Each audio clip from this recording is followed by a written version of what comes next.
الهدى والدلالة على الخير ابتغاء مرضات الله وقربه وثوابه سبحانه وتعالى. أما بعد، أتنا وإياكم في معنى وأشهد أن سيدنا محمد رسول الله، وعرفنا عن أخبار النبي صلى الله عليه وآله وصحبه وسلم حتى يأتي المترجم.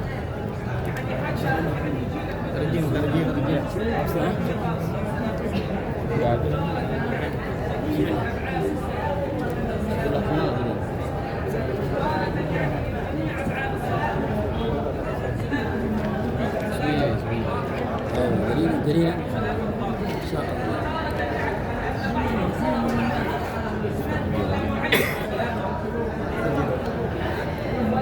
وعرفنا من معنى أن محمد رسول الله أن الله أرسل سيدنا محمد إلى كافة الخلق لهدايتهم وسعادتهم.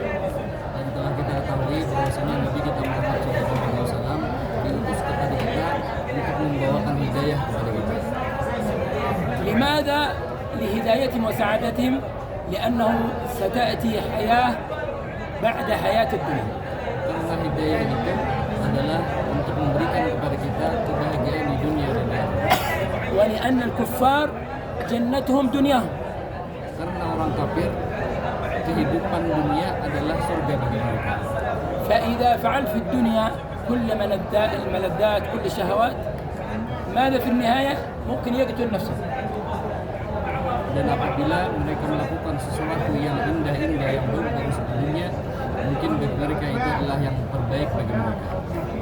نلاحظ أنه بلدان الكفار اللي فيها كفار أكثر، نلاحظ أنه قضية أنه أشخاص يقتلون أنفسهم موجودة في بلاد الكفار ولا توجد في بلاد المسلمين. Dan barangkali sesuatu yang indah bagi mereka adalah sesuatu yang baik bagi kehidupan mereka di dunia, tapi tidak di akhirat.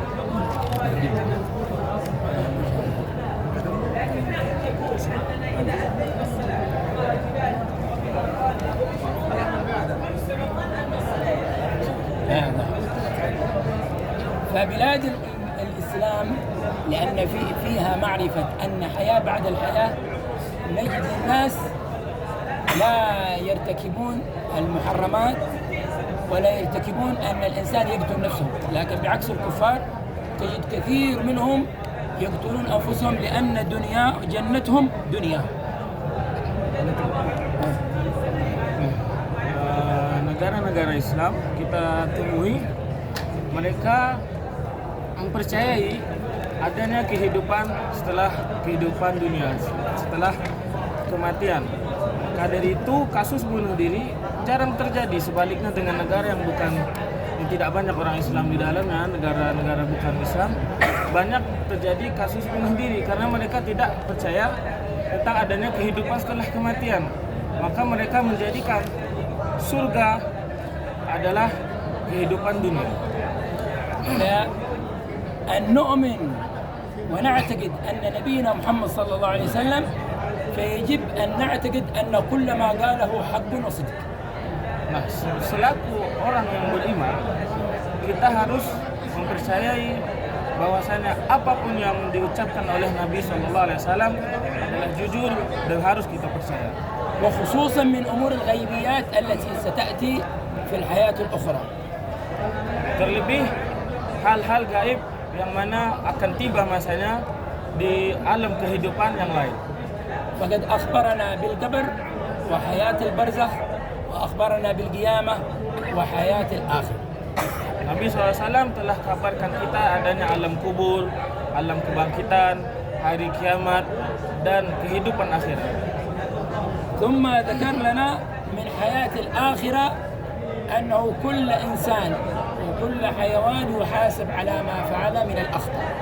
Dan telah disebutkan juga bahwasanya nanti di alam akhirat semua kesalahan akan dihisab, bahkan yang dilakukan oleh hewan-hewan. ثم الناس منهم من يدخل الجنة ومنهم من يدخل النار. Kemudian dijelaskan pula manusia ada yang menjadi ahli surga, masuk surga, dan ada yang masuk neraka. إلا أن الذين يدخلون النار أكثر من الذين يدخلون الجنة. Tapi yang masuk neraka akan lebih banyak daripada nanti yang masuk surga. فلهذا نقول أن أمة النبي محمد صلى الله عليه وسلم الأمة الناجية الذين يحملون لا إله إلا الله محمد رسول الله.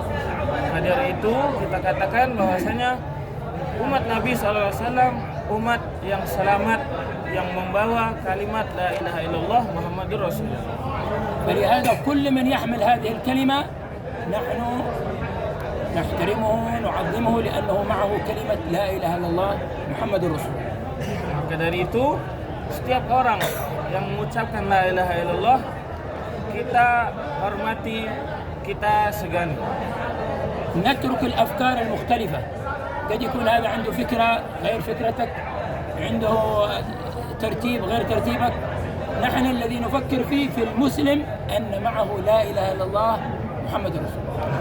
Kita kesampingkan pemikiran-pemikiran yang bertentangan dengan apa yang menjadi pikiran kita, menjadi akidah kita. Dan kita kedepankan bahwasanya orang ini adalah orang yang mengucapkan la ilaha illallah Muhammadur Rasulullah. الاختلاف بين المسلمين المهم أنه لا يؤدي إلى خلاف ولا يؤدي إلى مشكلة. لكن هل يختلف المسلمون؟ نعم قد يختلف، ولكن كلهم متفقون على هذه الكلمة لا إله إلا الله محمد رسول الله. Perbedaan yang terjadi di antara orang Islam, mungkin orang Islam ketika mereka membuat pikiran dan lain-lain, itu akan berimbas akan adanya sebuah perbedaan pendapat. Tapi yang harus kita kedepankan tadi bahwasanya orang itu adalah bahwasanya kita semua sepakat bahwasanya kalimat yang benar adalah kalimat la ilaha illallah Muhammadur Rasulullah. وهذا ما نريد في الدعاة أن يكون عندهم استيعاب لجميع الناس بكافة أفكارهم المختلفة وينظرون النظرة الصحيحة لكون المسلم يحمل هذه الكلمة لا إله إلا الله محمد رسول الله. Dan ini yang seyogianya ada pada diri seorang pendakwah. Bagaimana dia bisa merangkul seluruh golongan dan memiliki pandangan yang benar bahwasanya setiap orang mukmin adalah orang yang membawa kalimat la ilaha illallah Muhammadur Rasulullah. هذا الأمر تم حتى في عهد سيدنا علي بن أبي طالب، ظهر أقوام من المسلمين يكفرون ويشركون سيدنا علي. Nah, dulu pada zaman Sayyidina Ali bin Abi Thalib muncul satu kaum yang mana mengkafirkan Sayyidina Ali bin Abi Thalib.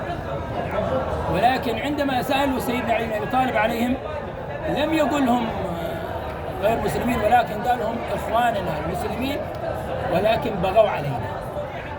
Ketika ditanyakan kepada Sayyidina Ali, orang-orang menanyakan kepada Sayyidina Ali perihal mereka, Sayyidina Ali tidak sama sekali mengatakan mereka bukan orang Islam. Tapi apa yang dikatakan oleh Sayyidina Ali, mereka adalah saudara kita, saudara Islam, tapi mereka menentang kita. نحن نحتاج أن نأخذ القاعدة هذه من سيدنا علي بن أبي طالب كرم الله وجهه عنه، استيعاب جميع الناس بأن نعرف أنهم إخواننا لأنهم يحملون كلمة لا إله إلا الله محمد رسول الله.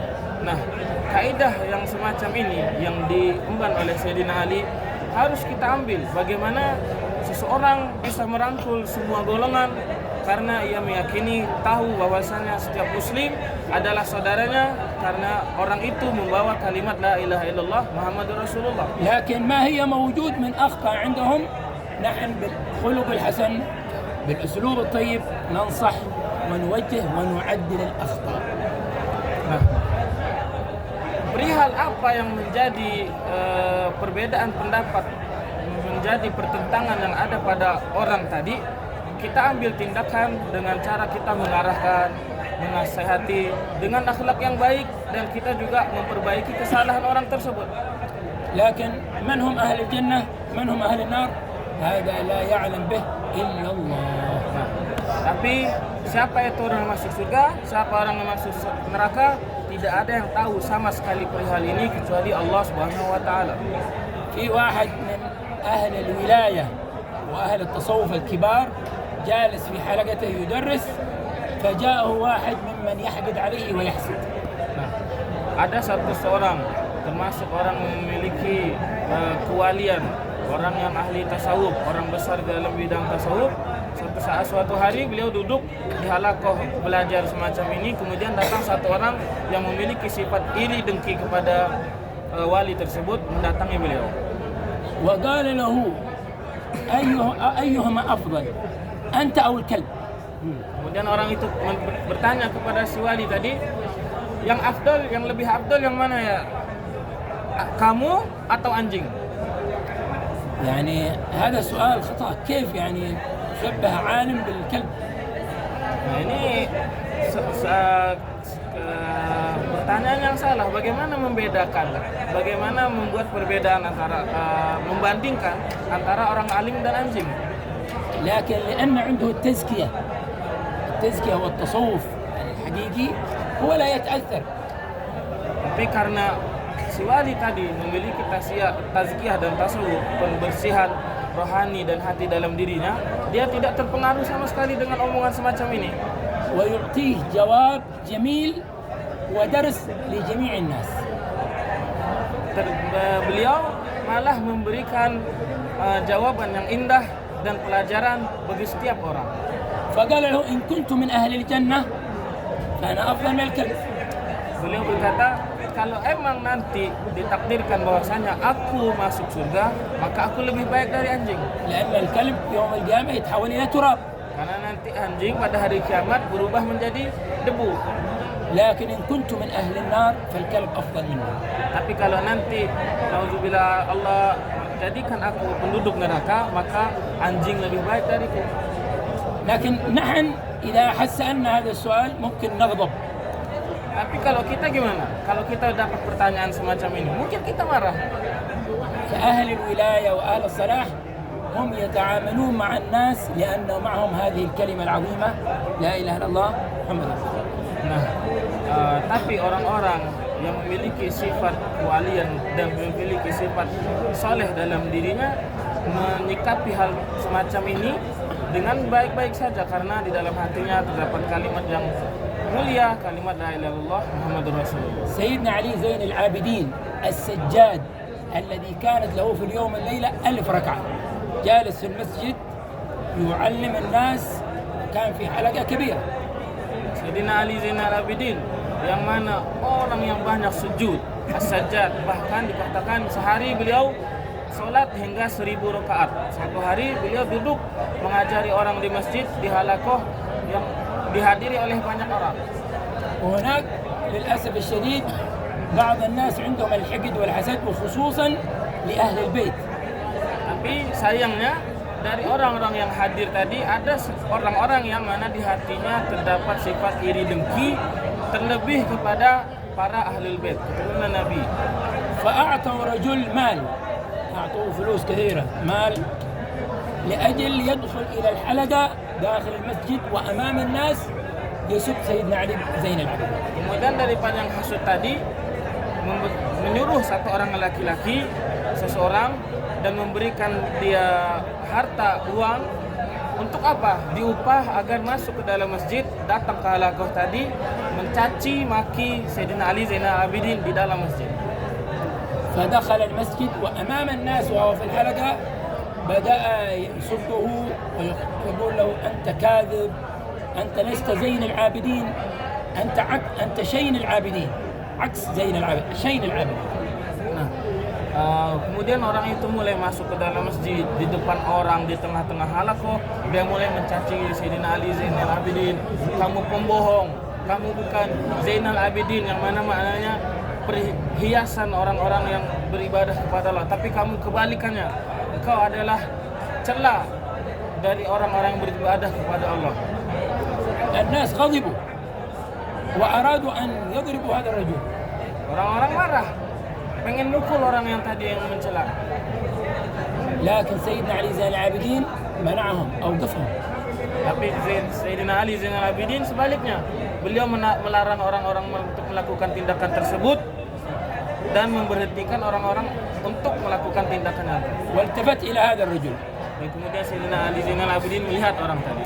وقال له أنت الوحيد الذي تناديني باسم الصحيح. engkau satu-satunya orang yang memanggil aku dengan nama yang benar. لكن كل هؤلاء الناس الذين في الحلقة ينادونني باسمي غير صحيح. Tapi orang-orang yang tadi memanggil saya dengan panggilan yang tidak benar. فأعطاه صرا من الذهب، مال كثير، صرا من الذهب، قال هذه هدية لك لأنك تناديني باسم الصحيح. Beliau mengambil kantung emas, memberikan hadiah tadi kepada orang tadi karena orang tadi telah memanggil beliau dengan panggilan yang benar. فماذا قال الرجل له؟ قال له أشهد أن لا إله إلا الله وأن محمد رسول الله وأنك ابن بنت رسول الله. Kemudian apa yang dikatakan orang tadi? Orang tadi berkata, saya bersaksi bahwa tiada Tuhan selain Allah, Nabi Muhammad adalah utusan Allah, dan saya bersaksi bahwasanya engkau adalah anak dari putri Rasulullah SAW. الأخلاق والتزكية تجعل الناس يجتمعون ويتقاربون. Akhlak dan tazkiyah, pembersihan hati, itu akan menjadikan orang-orang berkumpul, orang-orang menyatu. ونحسن الظن بجميع الناس، لا ندري من هو في الجنة ومن هو في النار، نحن نحسن الظن أن كل هؤلاء المسلمين في الجنة. Nah, seyogyanya bagi kita untuk berprasangka baik ke setiap orang. Berprasangka baik kepada setiap orang, kita tidak menebak-nebak ini adalah orang yang masuk surga, ini adalah orang masuk neraka, tidak. Tapi kita layaknya kita, seyogyanya kita berprasangka baik bahwasanya setiap muslim akan masuk surga. وعندما نمر على الصراط قبل دخول الجنة يأتي الحوض للمؤمنين والمسلمين يسقيهم منه النبي صلى الله عليه وسلم وأهل بيته. Nah, ketika sudah orang-orang melalui jembatan Sirat, sebelum orang mukmin masuk surga akan ada namanya haud, semacam sebuah danau yang mana nanti Nabi SAW telaga, nanti Nabi SAW akan memberi minum orang-orang mukmin beserta ahlul baitnya juga akan ikut bersama Nabi memberikan minum kepada orang-orang mukmin. ومن شرب منه شربة واحدة لا يظمأ بعدها أبدا. Siapapun yang meminum satu kali saja dari telaga tersebut tidak akan pernah haus selama-lamanya. وإذا دخلنا إلى الجنة فكل الأشياء هذه نؤمن بها لأننا سمعناها عن النبي صلى الله عليه وسلم. Nah, apabila kita nanti insyaallah apabila kita sudah masuk surga, seluruh hal yang kita imani akan terjadi dan kita harus imani itu karena itu keluar dari lisan baginda Nabi sallallahu alaihi wasallam. وكوننا نؤمن بالنبي محمد صلى الله عليه وسلم كذلك نؤمن بالملائكة لأن النبي أخبرنا بهم والقرآن أخبرنا بهم.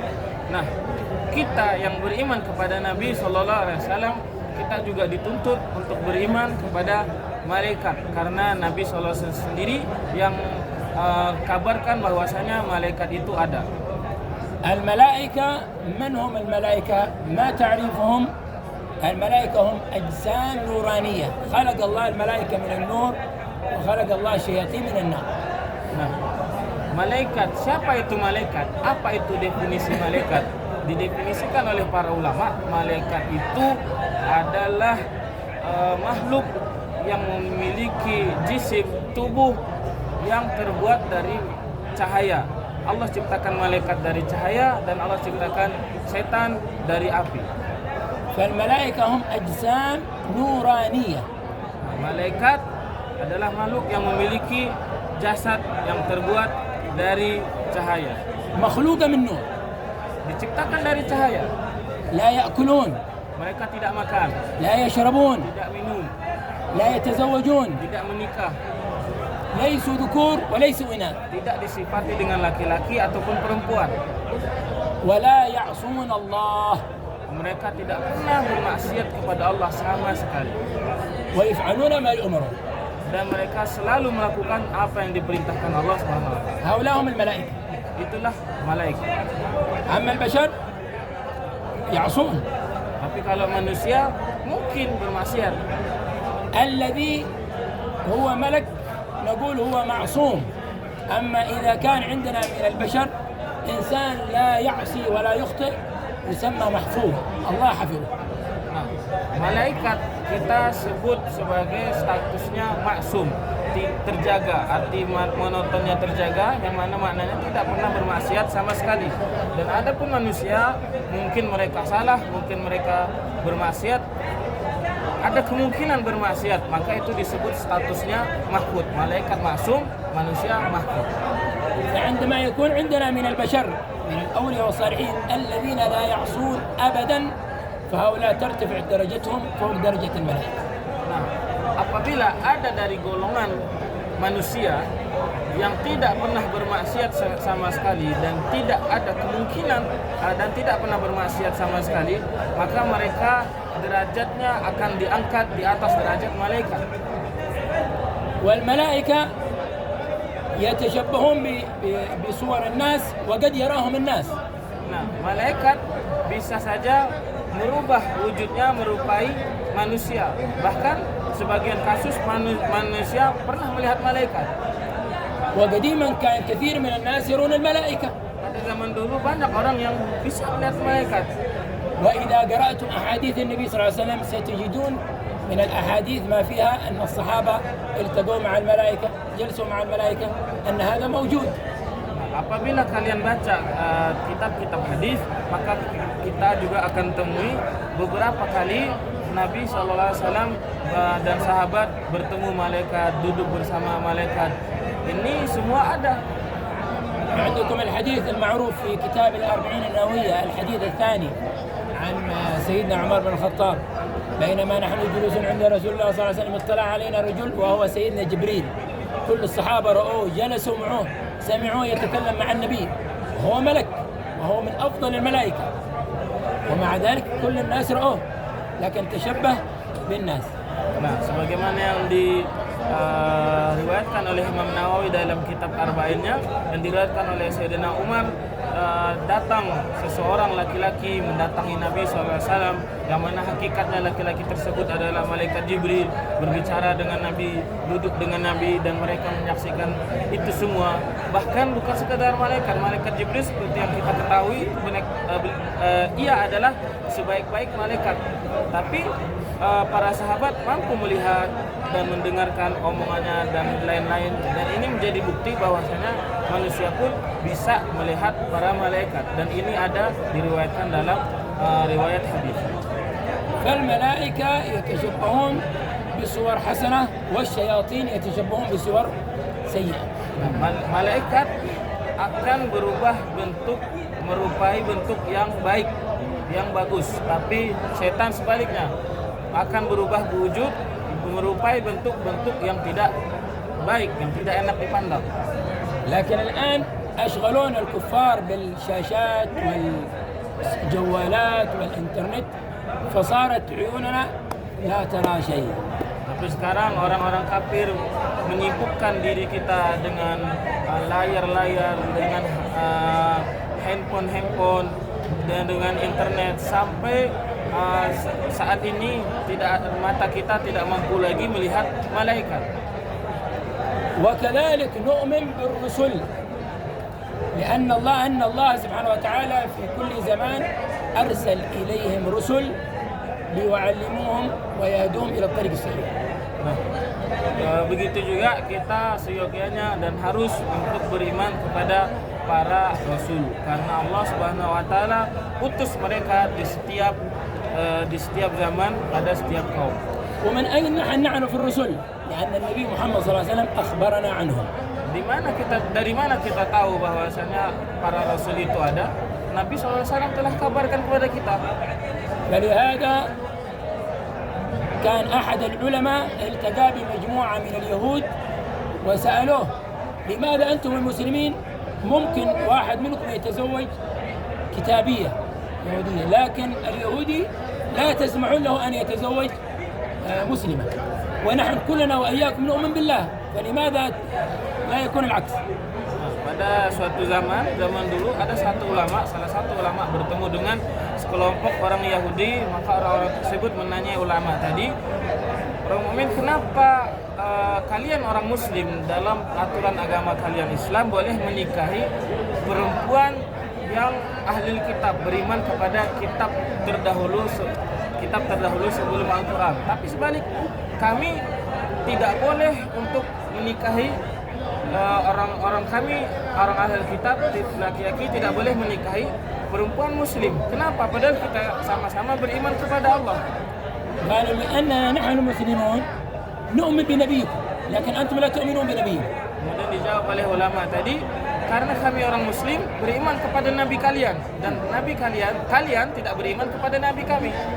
فلهذا نحن ممكن نتزوج كتابية لأننا نؤمن بنبيها لكن أنتم لا يمكن تتزوجون مسلمين لأنكم لا تؤمنون بنبيه. Maka dari itu, laki-laki dari agama kami boleh menikahi perempuan yang menganut agama ahli-ahli kitab, karena kami beriman kepada nabi kalian. Tapi kalian karena tidak beriman kepada nabi kami, kalian tidak boleh menikahi perempuan kami. فنحن نؤمن بجميع الأنبياء والمرسلين لأن نبينا محمد صلى الله عليه وسلم أخبرنا عنهم. Nah, kita selaku orang Islam beriman kepada semua para nabi, seluruh para rasul, karena Nabi SAW telah mengabarkan kita tentang keberadaan mereka. وما الفرق بين رسول ونبي؟ Apa beda antara rasul dan nabi? ما الفرق؟ الرسول في الدعوة والنبي لا لنفسه. أحسنت. الرسول من أمره الله بشرع وأمره بتبليغه، والنبي الذي أمره الله بشرع ولم يأمره بتبليغه. Adapun para rasul, perbedaannya rasul Allah perintahkan untuk mengamalkan syariat dan Allah perintahkan untuk mendakwahkan, menyebarkan syariat tersebut. Tapi Nabi Allah perintahkan untuk mengamalkan syariat, tapi Allah tidak perintahkan untuk sebarkan, dakwahkan syariat tersebut. والرسول والنبي كلهم شرط أن يكون إنسان ذكر حر. Nah, para nabi dan para rasul disyaratkan mereka memiliki sifat bahwasanya mereka adalah satu manusia. Yang kedua dari golongan laki-laki, ketiga dari golongan orang merdeka, bukan hamba, bukan budak. فلا يمكن أن تأتي مرأة تقول أنا نبي أو هذا لا يمكن. Tidak mungkin seorang perempuan tiba-tiba mengaku nabi, ini tidak mungkin. ومع ذلك الفتنة موجودة. هناك في امرأة جاءت بعد النبي وقالت أنا نبي. Tapi ada saja perempuan datang setelah zaman para nabi mengakui dirinya bahwasanya dia nabi. Itu ada fitnah semacam itu. فقالوا لماذا يعني هذا شرط في النبي أن يكون ذكر، فلماذا تقولي أنك نبية وهو لا يكون امرأة نبية؟ لماذا تقولي هذا الكلام؟ Nah, ditanyakan kepada perempuan tadi, kenapa kamu bilang begitu? Nabi itu syaratnya harus laki-laki. Kamu perempuan, kenapa mengaku-ngaku sebagai nabi? Kenapa bicara seperti itu? فقالت لهم جاء في الحديث النبي يقول لا نبي بعدي ولم يقل لا نبية، قال لا نبي. Nah, karena maka perempuan tadi mengatakan Nabi SAW bersabda, tidak ada nabi setelahku. Nabi SAW di situ dalam lafadznya, nabi laki-laki setelahku tidak ada, kata Nabi. Nabi tidak mengatakan tidak ada nabi perempuan setelahku, tapi Nabi bilang tidak ada nabi laki-laki setelahku. وعدد الرسل مثل عدد أهل بدر. Jumlah para rasul sama jumlahnya dengan orang-orang mengikuti perang Badar. وعدد الأنبياء مثل عدد الصحابة جميعا. Dan jumlah para nabi sama jumlahnya dengan jumlah seluruh para sahabat Nabi. كم عدد الرسل؟ Berapa jumlahnya rasul? 313 وقيل 14 قيل 15 313 على عدد أهل بدر 313. وكم عدد الأنبياء؟ 124,000 100 على عدد الصحابة في خطبة الوداع عندما خطب النبي في آخر خطبة خطبها النبي صلى الله عليه وسلم كان عدد الصحابة 124,000. Jumlah para rasul 313, di riwayat lain 314, di riwayat lain 315, sama dengan jumlah sahabat yang mengikuti perang Badar. Sementara jumlah Nabi sama jumlahnya dengan jumlah para sahabat yang tatkala Nabi menyampaikan khutbah di Haji Wada. Pada saat itu diriwayatkan para sahabat yang menghadiri khutbah Nabi pada Haji Wada jumlah mereka adalah 124.000. لكن 25 من الرسل يجب على الإنسان معرفتهم مذكورين عندكم في كتاب عقيدة العوام 25. Tapi 25 di antaranya Rasul harus setiap muslim mengetahui siapa mereka 25 itu. Nah, nama-nama mereka tercantum juga dalam kitab Aqidatul Awam. وكذلك 10 من الملائكة لهم أفضل الملائكة يجب على المسلم معرفتهم. Begitu juga dari seluruh malaikat yang ada, wajib bagi orang mukmin mengetahui malaikat yang 10 jumlahnya. وكل هؤلاء مجملهم مذكورين في كتاب عقيدة العوام. Nah, nama-nama nabi yang 25 atau tadi malaikat yang 10 tadi disebutkan nama-nama mereka di kitab Aqidatul Awam. ونؤمن كذلك أن الله أنزل على الرسل كتب. Dan kita juga harus mengimani bahwasanya Allah menurunkan kepada para rasul kitab-kitab.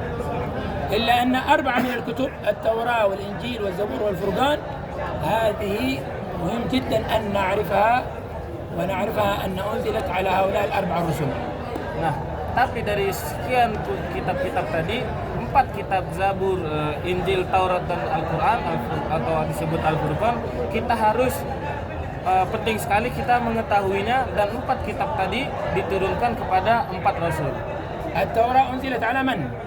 Taurat diturunkan kepada siapa? سيدنا موسى. والإنجيل سيدنا عيسى. والزبور سيدنا داود. والفرقان وهو القرآن أنزل على نبينا محمد صلى الله عليه وسلم. هذه ال4 الكتب يجب معرفتها ومعرفة على من أنزلت من الرسل.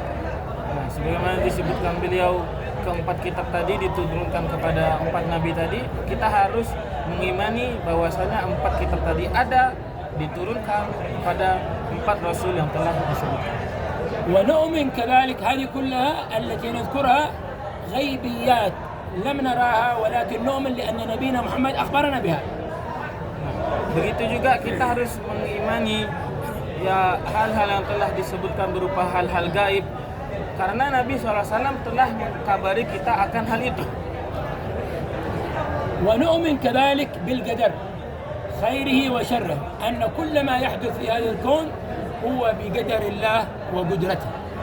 Nah, begitu juga kita harus mengimani apa yang dinamakan qadarullah, takdir Allah Subhanahu wa taala, maupun itu yang baik ataupun yang buruk, karena seluruh hal yang terjadi di alam semesta tidak mungkin kecuali karena takdir Allah Subhanahu wa taala dan kudrah Allah Subhanahu wa taala. ولكن جعل الله للإنسان نوع اختيار للمعصية فلهذا يحاسبه على هذا الاختيار. Tapi di luar itu semua, Allah jadikan di dalam diri manusia adanya semacam ikhtiar, adanya kesempatan untuk memilih. Maka dari itu ada saja orang yang bisa bermaksiat kepada Allah, maka dari itu Allah hisab amal-amal manusia. لا يمكن أن يأتي واحد لماذا قتلت فلان؟ قال لا أدري، يدي واحدة هي تحركت هكذا بدون أي اختيار مني، هكذا تحركت وقتلتها. لا يمكن نقولها. Maka tidak mungkin kita bilang ketika ada satu orang membunuh orang lain, kenapa kamu membunuhnya? Atau tiba-tiba tangan saya bergerak, tangan saya terangkat, kemudian membunuh orang itu. Tidak mungkin, tidak boleh kita bilang hal semacam ini. هذا نوع الاختيار الذي يحاسب الله عليه الناس يوم القيامة. Nah, hal yang semacam pilihan inilah yang menjadi sebab bahwasanya ada hisab nanti di hari kiamat untuk amal seluruh manusia. نحن نؤمن أن كل الأشياء هذه من خير أو شر كلها بقدر الله وترتيبه، ولكن ذكرنا هذه النقطة لأجل يعرف الإنسان أن نوع الاختيار الذي عنده هذا الذي هو يحاسبه الله عليه، وكونه يختار الحسنة يثيبه الله ويعطيه الثواب. Nah, Kita beriman bahwasanya tidak ada yang terjadi kecuali karena qadar, takdir dan kudrah Allah Subhanahu wa taala. Tapi kami beritahukan bahwasanya Allah juga kasih pilihan kepada orang, kepada seseorang manusia. Nah, karena tadi Allah berikan seseorang kesempatan untuk berikhtiar memilih tindakan, dari hal itu Allah jadikan di setiap amal manusia itu adanya hisab. Apabila dia memilih kesempatan memilih tadi, dia pergunakan untuk memilih untuk beramal hal-hal yang baik, Allah akan berikan pahala dan balasan yang baik. فإيماننا بالله سبحانه وتعالى وإيماننا برسول الله جعلنا نؤمن بهذه الغيبيات كلها. Nah, kita beriman kepada Allah dan kita beriman kepada Rasulullah itu menjadi sebab menjadikan kita beriman kepada hal-hal gaib yang telah disebutkan tadi. ونؤمن أن نبينا محمد خاتم الأنبياء والمرسلين ولا نبي بعده. Dan kita juga beriman bahwasanya Nabi Muhammad SAW adalah penutup para nabi dan Allah tidak mungkin mengutus nabi lagi setelah Nabi Muhammad. وأنه سيد ولد آدم كل بني آدم هو أفضلهم وهو سيدهم نبينا محمد صلى الله عليه وسلم. Dan kita beriman bahwasanya Nabi SAW adalah tuan, adalah tinggi daripada seluruh keturunan daripada Nabi Adam alaihissalam. كلنا أبونا آدم وأمنا حواء. Setiap semua ini kita semua bapak kita Nabi Adam dan ibu kita Sayyidatuna Hawa. إذا كانت أمنا حواء وأبونا آدم موجودين كلنا سندخل عليهم ونصافحهم آباءنا. Nah, kalau seandainya ada di hadapan kita Hawa, ibu kita Hawa dan bapak kita Adam, semua kita akan bersalaman dengan mereka. Mereka juga orang tua kita. فإيماننا بالله سبحانه وتعالى ورسوله أعطينا خلاصة في معنى الشهادتين بهذه المعاني التي ذكرها صاحب الكتاب. Iman kita kepada Allah dan Rasulullah memberikan kita ringkasan tentang untuk kita beriman kepada semua hal yang disebutkan di atas kalimat syahadah la ilaha illallah Muhammadur Rasulullah. طولنا الشرح في هذا الفصل الصغير، جعلناه شرح أكثر لأن هذا أساس الدين وأساس الإسلام. Kenapa kami perpanjang penjelasan di dalam bab ini? Karena ini adalah fondasi daripada agama kita, agama Islam. الآن ننتقل للفصل الثاني. Kita berlanjut kepada fasal setelahnya. في أحد عنده سؤال أولا؟ Ada yang punya soal? تفضل.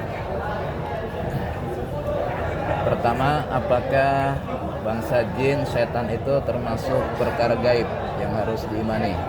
Kemudian yang kedua, apakah bangsa jin atau setan itu bisa menembus seperti botol ini?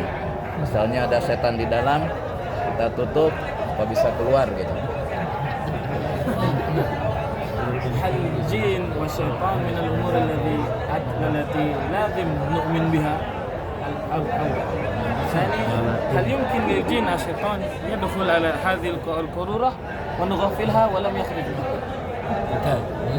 بالنسبة للجن هي من مخلوقات الله سبحانه وتعالى، وقد أخبرنا نبينا محمد صلى الله عليه وسلم عنها، فهذه من الأشياء كذلك التي نصدقها لأنها مذكورة في أحاديث النبي محمد صلى الله عليه وسلم. Nah, untuk jin sendiri, kita itu adalah ciptaan Allah Subhanahu wa taala.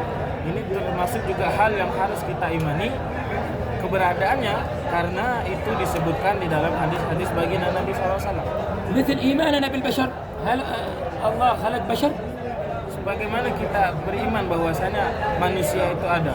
Apakah manusia Allah menciptakan manusia? فالإنس والجن دائما يذكرون مع بعض. Nah, jin dan manusia selalu disebutkan bersama. لأنهم كلهم مخلوقات. Karena semua mereka jin dan manusia termasuk dari ciptaan Allah Subhanahu wa taala. وهم أهل التكليف. يعني الله سبحانه وتعالى أرسل نبيه محمد صلى الله عليه وسلم للإنس والجن رسالة تكليف. Nah, karena dan jin dan manusia adalah mereka makhluk yang dikenai taklif, beban syariat. Karena Rasul diutus kepada manusia dan jin dengan memberikan beban syariat tadi. وكون هذا الأمر رسالة تكليف فنحن مؤمنين مثل ما أننا نرى البشر أمامنا ونؤمن أن الله خلق البشر نؤمن كذلك أن الله خلق الجن وهم مثلنا مكلفين واجب عليهم دخول الإسلام والقيام بأحكام الشريعة مثلنا. Nah, karena tadi adanya risalah taklif, yakni Allah mengutus Rasulnya untuk memberikan beban syariat kepada manusia dan jin, kita harus mengimani sebagaimana manusia diberikan beban syariat untuk masuk Islam, mengamalkan syariat dan lain-lain, pun begitu juga jin. Mereka harus beriman dan mengamalkan syariat sebagaimana layaknya manusia. Maka dari itu kita harus mengimani keberadaan mereka. ولماذا لم يذكرهم هنا في من نؤمن به؟ لماذا لم يذكرهم هنا؟ Tapi kenapa pengarang kitab tidak menyebutkan jin di dalam kitabnya? لماذا؟ Kenapa? لأن الخطاب لهم هم كذلك، يعني هم مثلنا، هذا الخطاب لهم، هم الآن موجودين عندكم في الحلقة، موجودين إنس، موجودين يجين يحضروا الحلقة، يتعلمون مثلكم، يدرسون منكم، فيهم مسلمين، فيهم غير مسلمين، فيهم طلاب علم، فيهم ناس أهل غفلة، مثلنا مخلوقات. Nah, karena hitop dialog yang tertuju pada kitab tadi mengenai iman tadi itu juga ditujukan kepada manusia juga ditujukan kepada jin. Jin juga datang hadir ada di antara kita semua. Maka sebagaimana jin tadi harus beriman, begitu juga orang-orang manusia yang lalai dan lain sebagainya, mereka juga harus beriman dengan apa yang disebutkan dalam kitab. Maka dari itu beliau tidak sebutkan karena semua ini yang apa tertulis dalam kitab tertuju juga di manusia, juga tertuju kepada jin. فلهذا جعل الله لهم القدرة بالتشبه بالأشياء الكبيرة والصغيرة. Maka dari itu Allah memberikan mereka kemampuan untuk berubah wujud merupai sesuatu yang besar atau sesuatu yang kecil. ممكن تجد كلب يعني جن يتحول صورة كلب. Mungkin kalian temui anjing, tapi hakikatnya itu adalah jin yang berubah menjadi anjing. أو صورة حية. Atau bentuk ular. فلهذا جاء في الحديث إذا أردت أن تقتل الحية استأذنها أخبرها أنك ستقتلها. Itu datang di riwayat hadis, apabila kalian temui ular dan ingin membunuh ular tadi, izin dulu, kasih tahu ular itu saya akan bunuh kamu. لأنها قد تكون من الجن. Karena mungkin saja ular tadi jin. والجن مخلوقات مثلنا.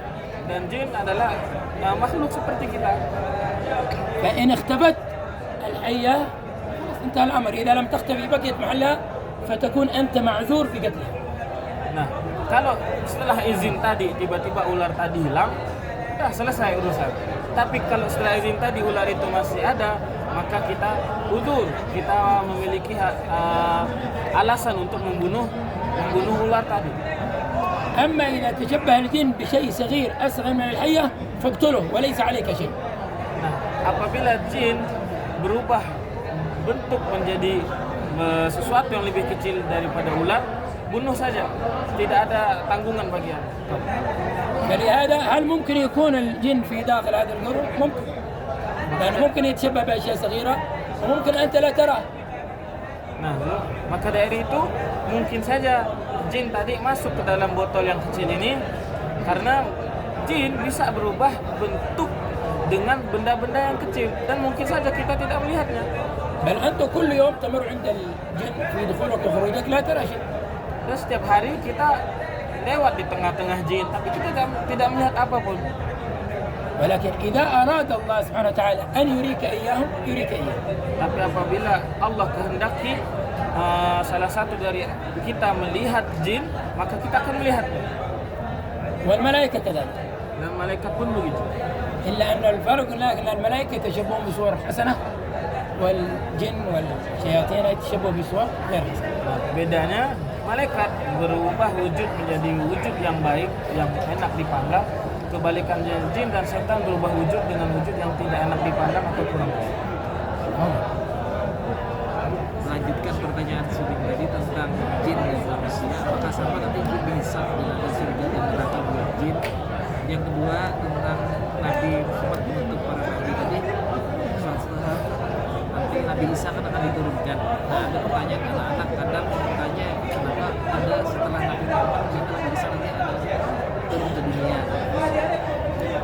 السؤال أول خليهم يسمعون. Jadi kata beliau tadi melanjutkan pertanyaan, jin apakah jin melanjutkan pertanyaan tadi, jin dihisap atau tidak, ada yang masuk neraka atau masuk surga atau tidak. Pertanyaan yang kedua, tadi disebutkan Nabi Muhammad nabi terakhir, penutup para nabi. Tapi nanti dikatakan bahwasanya Nabi Isa akan turun ke dunia. Nabi Isa turun.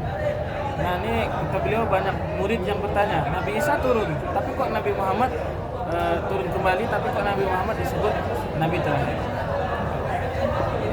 Soal awal, الجين هل عندهم حساب يوم القيامة وعندهم دخول الجنة أو دخول النار؟ السؤال الأول. السؤال الثاني، كون سيدنا محمد آخر الأنبياء، لكن يقال أنه سيدنا عيسى بينزل في آخر الزمان. كيف هذا؟ نبي محمد آخر الأنبياء، لكن بينزل سيدنا عيسى. طلاب كثير يسمعون. أولا الجن كما أخبرناكم هم مثلنا، إن الله أرسل رسوله لكافة الخلق الإنس والجن والملائكة. Pertama-tama sebagaimana telah kami sebutkan, jin sama dengan manusia karena Allah utus Rasul untuk seluruh makhluk, manusia, jin, bahkan untuk malaikat. فلهذا الإنس والجن رسالة تكليف، يعني فلهذا يحاسبون يوم القيامة الإنس والجن كلهم سواء، من أخطأ منهم يحاسب ومن أصاب منهم يثاب. Nah, sebagaimana di awal disebutkan, nah Rasul diutus kepada seluruh makhluk. Tapi untuk tujuan kenapa Rasul diutus kepada manusia dan jin, tujuannya risalah taklif.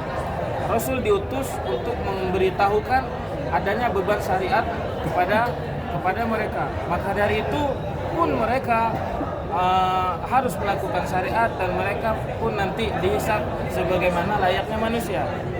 أما الملائكة رسالة تشريف لأنهم معصومين. Nah, adapun malaikat diutus kepada mereka para rasul risalah tasrif.